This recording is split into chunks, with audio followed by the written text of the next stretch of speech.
So I caught myself the other day completely monopolizing a conversation. I mean, it was bad. I made it all about me. I was just droning on, just vomiting my own opinions and thoughts on all manner of things, completely dominating with my voice and ideas and thoughts, flooding the space between us with me. It was really bad. And when I noticed it, I just sort of tried to cut it off quickly and laugh without acknowledging what I was actually doing. It was awkward for me. It was awkward for my friend that I was talking at. And it was awkward for everybody involved. I know I'm not alone in this. I know there are others out there who sometimes absolutely flood the space between themselves and others with a deluge of self. They drench their conversation partner with a torrent of their own thoughts and opinions. And they end up drowning out any chance for meaningful connection. I came across this old story the other day. There was once a well-educated, highly successful man who went to visit a Zen master to ask for solutions to his problems. As the Zen master and the man conversed, the man would frequently interrupt the Zen master to interject his own beliefs, not allowing the Zen master to finish many sentences. Finally, the Zen master stopped talking and offered the man a cup of tea.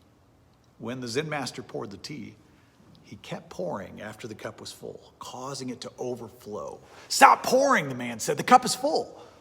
The Zen master stopped and said, "Similarly, you are too full of your own opinions. You want my help, but you have no room in your cup to receive my words."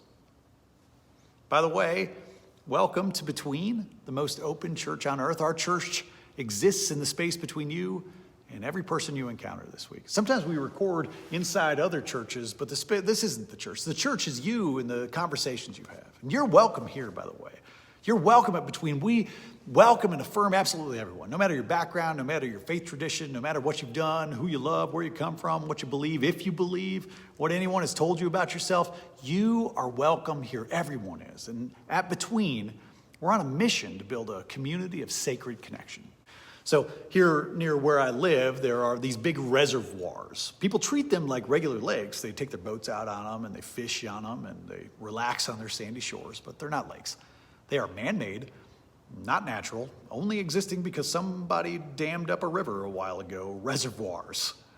I know I'm mixing metaphors here, but these reservoirs remind me of that story of the Zen master and the overflowing cup. I'm wildly curious to know what's at the bottom of the reservoirs around here. I've read stories about how whole towns were flooded to create some reservoirs. Like there are homes and stores and people's lives down at the bottom of these deep man-made inland seas. And often those towns that were flooded to make the reservoir were the homes of folks who were not rich, not powerful, not in the majority, and often folks who had been historically disenfranchised. Seriously, do a search on the internet for towns flooded by reservoirs. It's going to reveal a long and fascinating and often tragic history of the lost towns of our country. Imagine if we could unflood these reservoirs. Imagine if we could reveal the stories and histories and lived experiences of the people who were forced from their homes when the river was dammed. Okay, let me try to make sense of these two mixed metaphors. The overflowing Zen master's cup and the ghost towns lying quietly at the bottom of giant reservoirs. For me, these stories speak to our paradoxical human desire for revelation. We so often flood the space around us with our own ideas and our own voices and opinions and needs. And in doing so, we drown out the beauty and lessons and deep connections we all actually long for. We all want the ultimate truth to be revealed, but we don't realize that it's being hidden by our own self-made ocean of ego. We don't realize that we're failing to create space for sacred and spiritual moments to arise. We don't realize we're drowning out our own potential for the deep and meaningful connection we all so desperately desire. Maybe I'm held back from moments of revelation by my own opinions and my own need to feel heard and my own need to fill the space between me and others with noise from my own voice. Maybe you are too. So I invite you to join me now in the spirit of prayer. Today I pray for revelation. I pray to see and experience and know the glorious truth that is too often drowned out by my own selfish needs. I pray to truly hear and appreciate the stories of others. I pray to feel the needs of the people around me. I pray for the lessons of history that have too often been drowned out by the powerful egos of the world to be revealed. I pray that I can drain my interactions of my own selfishness and noise, and that I can make space for sacred connections in my life. I pray for revelation.